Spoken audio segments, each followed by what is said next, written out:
I am the oldest of four, two brothers and one sister. During this time, one brother was 5 and the other one was 1. My little sister wasn't conceived yet. My 5-year-old brother developed a sleeping disorder that caused him to sleepwalk most nights. He would just get off the bed and wander around the house. There were times when he would do things that would make us laugh a little, and others that were dangerous for him. For example, a couple of times when we knew he was up, we could hear the door slamming to only find him using the closet as a restroom. Well, as long as he's not in danger, my mom would say as she would walk him back to bed without waking him. Sometimes, he would try to get out of the house. My mom grew worried about the situation and his safety. They wound up installing a multiple locking mechanism and a chain so he would not be able to unlock the door or be able to open the door more than 6 inches when he would. This kept him safe at home during his sleepwalking. My mom thought that everything seemed manageable, and we were safe until one Hallows Eve, after celebrating the holiday out trick-or-treating with our homemade costumes. I made my gown off of an old dress my mom had lying around while in her wardrobe. I ran around chasing the crowd that night to get a candy or two. It was a poor neighborhood. I fell behind due to the fact that it felt like I was coming down with something.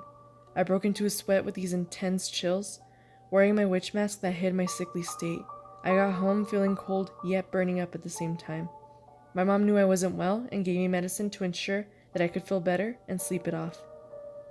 That night, around midnight, when everyone was sound asleep, my mom awoke to feeling the breeze from the outside moving the curtains, causing them to caress her face. She sat up in the darkness to see that I was standing at the foot of her bed, wearing a long white gown, my hair dancing with the breeze.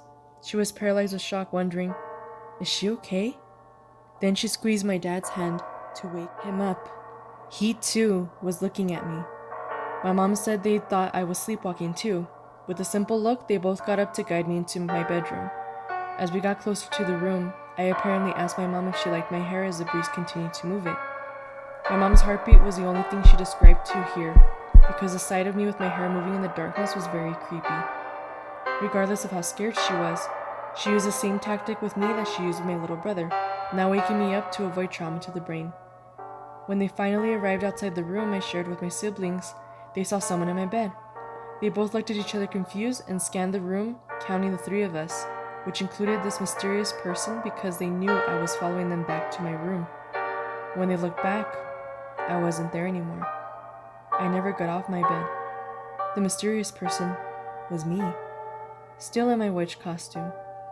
They were both very frightened to even speak about it. They waited to tell me the story until I was an adult. That was my doppelganger, an apparition or double of a living person that is replaced by an evil entity. It is derived from the German word, which literally translates to double walker or double goer. I guess it is true when people say we all have a twin.